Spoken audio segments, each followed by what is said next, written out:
Když se taky koukneme na jejich letošní výsledky, tak vlastně kluci z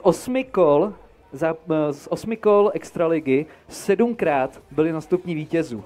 Takže jenom jednou byli mimo a to byli čtvrtý a to bylo v Olšovci. Takže já jsem teďkonc hodně zvědavý na to, co Renmotor Jenolice teďkonc předvede, protože rozhodně tady má bude atak na ty nejvyšší příčky dnešní soutěži.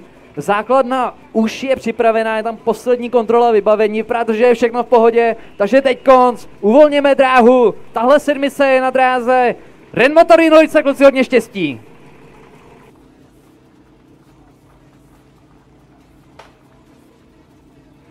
Martin Tomáš Pepa, to je trojice, kterou vidíme na zadku, vypadá to naprosto parádně, takže uvidíme, jak kluci dokážou se stříknout. Krpy na béčkách, Benda na rozdělovači, Štěpán a Michal jsou na proudech, kluci zaklekávají voda Bendy, jakých 14:08. A jaký je čas? Jaký je čas? 15:57! 15:57! Motor Jenolice! 15:57! 15:57! Tohle je nový rekord extraligy! 15:57!